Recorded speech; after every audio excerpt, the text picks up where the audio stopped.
All right.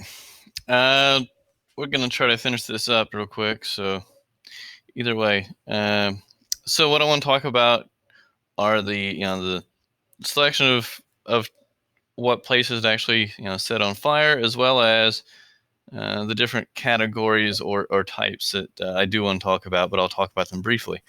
So really, what you're going to find out as far as target selection, unless it's for financial gain or anything like that, a lot of times there is no. It doesn't always have to be a particular target they're picking for a reason. It can just be an available option for them. That's all it really is. Um, a place they can gain access to and feel like they can set fire to it. So that's essentially the target. It's not like they have a specific one for every type. What they're going to actually be looking for. So because you're not going to be dealing with someone who is highly motivated to look for some of these things. So anyway, let's go ahead and talk about. There are 5 different groups that are mentioned in the book, and I think that they're pretty accurate and useful. So it's vandalism, excitement, revenge, crime concealment, and profit. Those are essentially the 5 reasons. So vandalism, I think that's pretty self-explanatory. Typically, this would be your younger offenders. They're the ones that, just like regular vandalism, this arson is also going to be uh, performed by the juveniles or younger offenders. Um, they typically live pretty close to whatever this structure is that they're setting on fire, and they typically flee and not stay at the scene to watch it or anything like that. They just set it, and then once they know that it's going, then they'll take off and go home or go somewhere else. They don't have much of a desire to sit around because they're afraid they might get caught. So that's pretty self-explanatory. Uh, there's no other uh, real motivation behind it. There's no sexual thing. A lot of times it's out of curiosity, or sometimes it's out of spite, but usually it's out of curiosity, and or there's drugs and alcohol involved.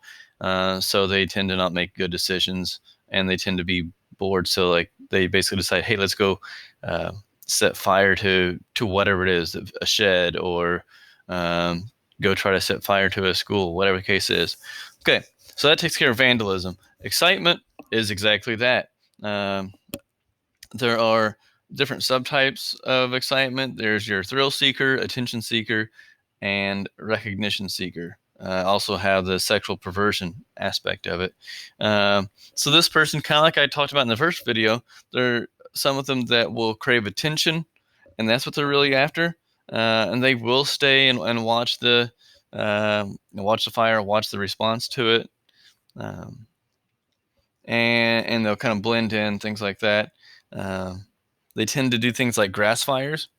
Uh, especially during the summer in rural areas, you'll find this happens sometimes. Obviously, it happens naturally, but then sometimes um, it's easy, and also they feel like it's less destructive if they can go set a fire and just simply watch the fire without any uh, danger for people being harmed, or at least much less likely. Okay, so like I said, they do that, or dumpsters, different small areas like that, fewer people, uh, but they will be more complex with what they choose to start a fire.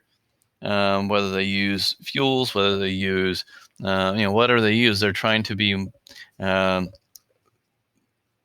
they'll be more creative about what they actually use. And also, those who are more creative tend to be a little bit older, just like everything else. They mature a little bit, think more.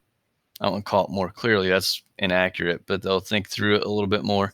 So they will be more complex the older they actually get. They tend to use matches or cigarettes, and they often have some type of arrest record for this excitement type. Occasionally, you'll run across someone with sexual paraphernalia, meaning like they've either they had some type of picture, porn magazine, something like that, at the scene, but that is rare. Sometimes they've even found semen where someone's ejaculated, but that's also, like I said, rare. So revenge, the next category, they're actually trying to right a wrong in their mind or some type of injury. So it is revenge. It may only be a one-time thing centered on a particular person. It doesn't have to be that particular person, but in revenge cases, it obviously it is or can be. Okay. It can be towards an individual, a business, an organization, someone they feel like they've been wronged by, or they feel deserves revenge. Okay.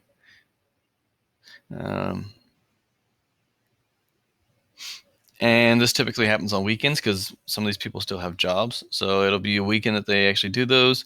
Sex, as I said before, is not a motivating factor.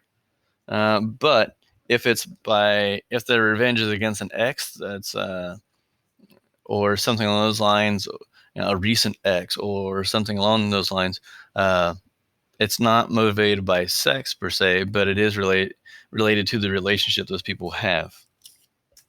Okay. And it may actually occur far later than it's not going to be immediate revenge. Sometimes it takes place. It can be immediate, but there are also times where it's taken place months or years later. Crime concealment, another one. So this happens, and this is probably going to be where it's going to factor into like what you guys do or affect you in law enforcement more so than say some of the others we'll talk about, simply because, as the name would suggest, there was another crime that's taken place, whether it be murder, whether it be some type of theft that they felt the need to actually conceal. But usually it's going to be something more like a murder or something that wasn't supposed to be murder but turned out to be, whether it be a sex offense that turned into murder to try to cover up something. The fire was just another way to destroy evidence, or an attempt to destroy evidence, and make it look like something else. That so therefore they couldn't. It'd be harder to tell if someone really broke in or not. It'd be if the temperature got hot enough where the body was. It'd be more difficult to determine cause of death. But a lot of times that's unless the fire gets really hot and burns for quite a while, that's not going to be the case. For example, when you look at how hot it gets, I believe it's something like above 1,500 degrees Fahrenheit that it has to get to whenever we use we call them retorts, or like when someone's cremated, essentially. That's how hot it has to get there. But most fires, like residential fires, don't reach that temperature, and they don't reach it for long enough to cause the same issue. So you're still going to have a fair amount of that body still left whenever the fire's over with, when it's put out by the fire department or whatever the case is. But like I said, it's concealment of crime. Usually when you have these types of fires, here's another big difference when it comes to crime concealment. Yes, it may happen with other fires for other reasons that they would use, say, gasoline or other accelerants, but it is rarely, actually, shouldn't say rarely, I mean extremely rare would be the fire that was a crime concealment that did not use an accelerant like gasoline, diesel, other fuels along those lines, like I said, chemicals, etc. So keep that in mind. And likely it's typically an adult who would do this. And they tend to be, male, as I stated before. And since they are older, they may live farther away from the actual crime scene, as opposed to some of the other things we talked about, like revenge or especially vandalism. So, okay, the last group we're going to talk about, profit. I already kind of mentioned that in my first video. Typically, these are adults, not kids or not juveniles. Typically after business hours, which makes sense. Concealment of, no one else is going to be there. And it makes it easier in their minds to get away with it. Okay. Fewer people around, concealment of darkness. there is uh, no motivation to cover a crime, no sexual motivation. Those are all things that's not an issue. Um, but the gentleman, I say gentleman, the guy that does this typically lives by himself, and actually most arsonists are single. Kind of goes back to their personality. Their psychopathic and sometimes sociopathic personalities. But a lot of them are single, but they can be in relationships, can be married. So what I want to do, kind of close things up, I want to talk about the organized versus disorganized type of personalities. So basically, arsonists can possess or the organized personality. That's going to be more so like uh, the ones who do it for financial profit. Those who are covering a crime. Well, take that back. Depends on what the crime is. So I don't want to. That can go both ways. To be to be disorganized, asocial, or organized, non-social. So I'll leave that one for later. But going back to organized, your a lot of times it's going to be your profit or arsonists are going to be more your organized type. Your disorganized is going to be more so your vandalism, potentially covering a crime. Like I said, that covers both of them. Depends on how it's done, and that's something else we can discuss another time if you guys have questions on that. But that's just a deeper thing to go into. Um, and a lot of times, this arson, because they have mental issues and they have other stressors and they don't know how to handle them, they don't cope very well. They use fire as their coping mechanism or their medication, for lack of better terms.